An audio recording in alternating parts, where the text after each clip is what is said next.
Welcome to another video from devtechie.com, and in this video we'll talk about Claude Code Tips Part 2, Multitasking and Parallel Work. In Part 1 we covered the everyday basics, your status line, a few essential /commands, voice input, breaking problems down, and letting Claude handle Git for you.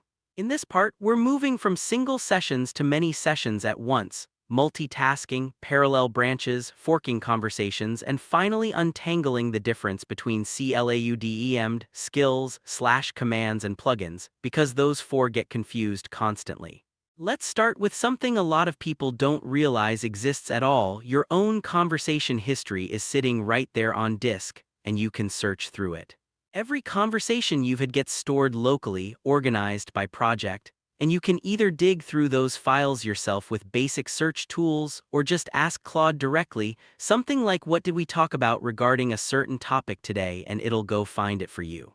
Once you start running more than one Claude Code session at a time, staying organized matters a lot more than any particular technical setup. A workable rule of thumb is capping yourself around 3 or 4 tasks running at once, because beyond that you start losing track of what's happening where. One simple system is a cascade. Whenever you kick off something new, open a fresh tab to the right of everything else, and then sweep across your tabs from oldest to newest, checking in on each one in turn. Picture it like a chef running several pots on the stove. The goal isn't to stare at all of them constantly, it's to have a rhythm for checking each one before it boils over. Here's a problem you'll hit eventually. You want to work on 2 different branches of the same project at the same time, but your project folder can only be checked out to one branch at once. Worktrees solve this by giving a branch its own separate folder, so you can keep working on your main branch in the original directory while a second branch runs entirely undisturbed in a folder right next to it. You don't need to memorize the exact commands either. You can just ask Claude Code to set one up for a given branch and it'll handle the mechanics. This pairs nicely with the tab-based multitasking we just covered. Each worktree can live in its own tab, running its own independent Claude Code session. When you're waiting on something slow, a container build, a continuous integration run, checking every few seconds wastes both your attention and, if it's an automated check, a meaningful number of tokens. A better pattern is manual exponential backoff. Ask Claude to check in after 1 minute, then 2, then 4, doubling the wait each time instead of hammering the status endpoint constantly. It's not a built-in feature so much as a habit you teach it, but it works well and keeps things efficient, letting an agent babysit a slow job in the background while you go do something else entirely. Claude Code isn't just for code, it's a genuinely strong writing collaborator too.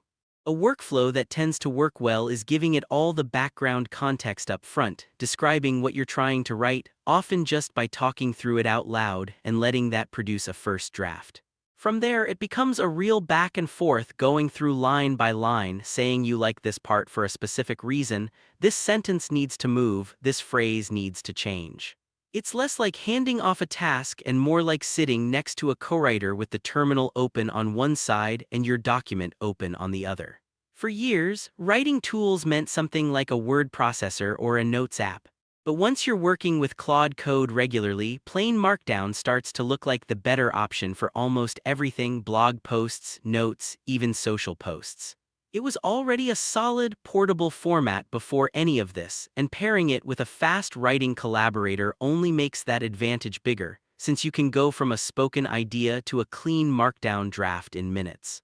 One practical trick: if you need to paste Markdown into a platform that mangles it, route it through a fresh Notion document first, then copy from there, since Notion tends to convert it into something far more platforms accept cleanly. Here's the mirror image of the last tip.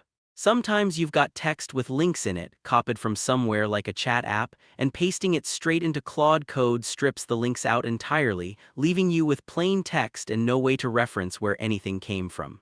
Route it through a Notion document first instead, then copy it back out from there, and it comes through as proper Markdown, links intact, which Claude can read and follow just fine. For anything long-running or a little risky, research tasks, experiments, things you don't want to babysit click by click, an isolated environment is worth setting up. Running Claude Code inside a container lets it operate with full autonomy, skipping the usual per action approval without any risk to your actual machine if something goes sideways. You can take that even further by handing it control of an entire dedicated machine. There's also a middle ground worth knowing about: auto mode, where Claude runs commands on its own but a built-in check still pauses on anything genuinely risky, which is a solid default even outside of containers, though it doesn't remove every risk the way full isolation does. A world-class rock climber was once asked how she got so good at climbing, and her answer was refreshingly simple: by climbing. The same logic applies here. Watching videos and reading tip lists, this one included, helps, but nothing substitutes for actually running Claude Code on real problems day after day. Think of it less like a 10,000-hour rule and more like a token rule. The more you genuinely use it, the sharper your intuition gets for what it's good at, where it struggles, and how to steer it. And with the current generation of models being both capable and affordable enough to run several sessions in parallel, there's less reason than ever to hold back and ration your usage. Sometimes you want to try a different approach from a specific point in a conversation without losing the original thread entirely. Claude Code supports forking a session natively, letting you branch off and explore an alternate path while the original conversation stays exactly where it was. There's also a related trick for conversations that have simply gotten too long: keeping only the more recent half tagged with a timestamp, which trims token usage while preserving your actual recent work rather than compressing it into a lossy summary.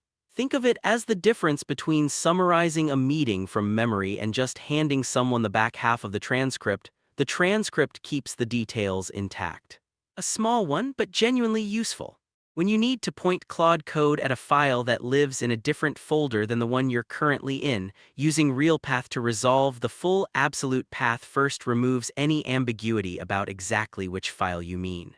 It's a tiny habit, but it saves a surprising number of back and forth clarifications, especially once you're juggling multiple worktrees or project folders at once. These 4 features sound similar and get confused constantly, so let's untangle them.